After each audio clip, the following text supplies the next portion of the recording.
நெடுந்தீவு கடற்பரப்பில் 3 இந்திய மீனவர்கள் கைது. இரண்டாவது முறை உச்சம் தொட்ட தங்கம் இன்று 12,000 ரூபாவால் அதிரடியாக உயர்வு.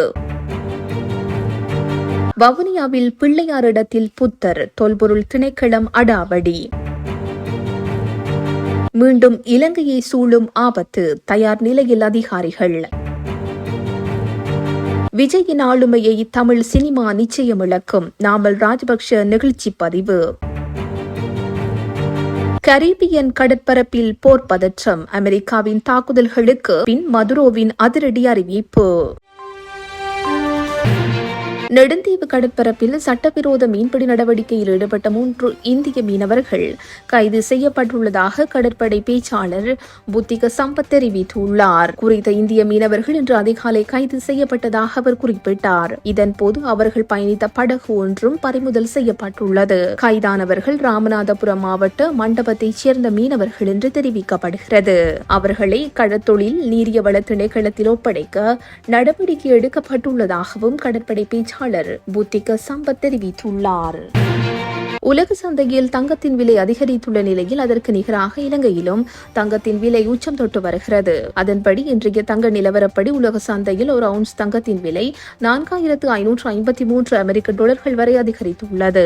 இதன் அடிப்படையில் நாட்டில் இரண்டாவது தடவையாகவும் தங்கத்தின் விலை உயர்ந்துள்ளது. அதன்படி இன்றைய தினம் மாத்திரம் 12,000 ரூபாவால் தங்க விலை அதிகரித்துள்ளது. கொழும்பு செட்டியார் தெருவின் இன்றைய தங்க விற்பனை நிலவரப்படி 22 கரட் 1 பவுண்ட் தங்க விலை 3,40,400 ரூபாவாக அதிகரித்துள்ளது. இது நேற்றைய தினம் 3,29,300 ரூபாவாக காணப்பட்டது. அதே நேரம் 24 கரட் பவுன் ஒன்றின் விலை 3,68,000 ரூபாவாக உயர்ந்துள்ளது. இது நேற்றைய தினம் 3,56,000 ரூபாவாக காணப்பட்டமை குறிப்பிடத்தக்கது. நாளுக்கு நாள் அதிகரித்த தங்கம் இன்று மட்டும் 12,000 ரூபாவால் அதிகரித்துள்ளமை நகை பிரியர்களுக்கு இடையே அதிர்ச்சியை ஏற்படுத்தியுள்ளது. யாழ்ப்பாணம் திருகோணமலையை தொடர்ந்து வவுனியா சமணங்குளம் கல்லுமலை பிள்ளையார் ஆலய வளாகத்தில் விகாரை அமைக்கும் பணியில் தொல்பொருள் திணைக்களம் ஈடுபட்டு வருகின்றமை தொடர்பில் அப்பகுதி மக்கள் விசனம் தெரிவிக்கின்றனர். அண்மை காலமாக குறித்த பகுதியில் உள்ள பிள்ளையார் ஆலயத்தின் கட்டுமான பணிகளை மேற்கொள்ள விடாது தொல்பொருள் திணைக்களம் தடுத்து வந்தது. அதோடு குறிப்பிட்ட இடத்தில் சில ஆண்டுகளுக்கு முன் தொல்பொருள் பிரதேசம் என பெயர் பலகையிட்டிருந்ததோடு அங்கு உள்ள பிள்ளையார் ஆலயத்தில் பூசை வழிபாடுகளுக்கு மாத்திரமே அனுமதி வழங்கப்பட்டது. அங்கிருந்த பிள்ளையார் ஆலயத்தின் கட்டுமான பணிகளையும் இடைநிறுத்தியிருந்ததோடு எவ்வித புனரமைப்பு பணிகளையும் மேற்கொள்ள விடாது தடை செய்திருந்தது.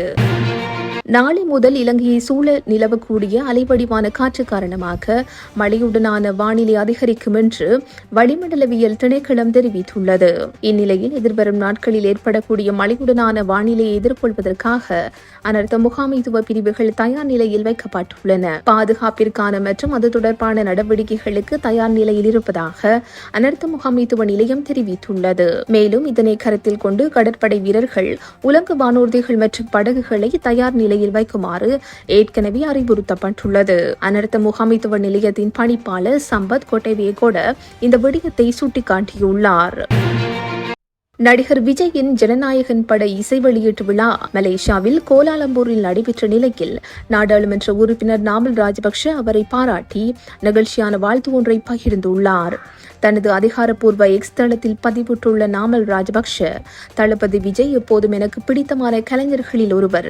சினிமாவில் அவரது பயணமும் வெள்ளித்திரையில் அவர் வெளிப்படுத்திய அந்த துடிப்பான ஆற்றலும் மிகவும் சிறப்பானது மற்றும் மறக்க முடியாதது. அவர் தனது வாழ்வின் இந்த அத்தியாயத்தை நிறைவு செய்துவிட்டு ஒரு புதிய பயணத்தை நோக்கி எடுத்து வைத்திருக்கும் இந்த வேளையில் சினிமா உலகம் அவரது துடிப்பையும் ஆளுமையையும் நிச்சயம் இழக்கும். அவரது எதிர்கால முயற்சிகள் அனைத்தும் வெற்றியடைய எனது மனமார்ந்த வாழ்த்துக்களை தெரிவித்துக் கொள்கின்றேன் என பதிவிட்டுள்ளார்.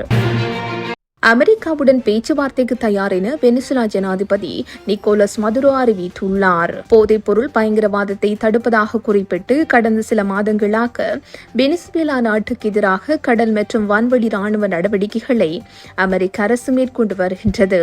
இந்த நடவடிக்கைகள் மூலம் கரீபியன் மற்றும் பசிபிக் கடல் பகுதியில் போதைப்பொருள் கடத்தியதாக தெரிவித்து இதுவரை 30க்கும் அதிகமான கப்பல்களின் மீது அமெரிக்க படைகள் தாக்குதல் நடத்தி மூழ்கடித்துள்ளன.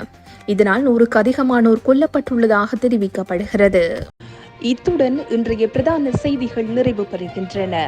உச்சி மீது வானிடிந்து வீழுகின்ற போதிலும் வெண்மை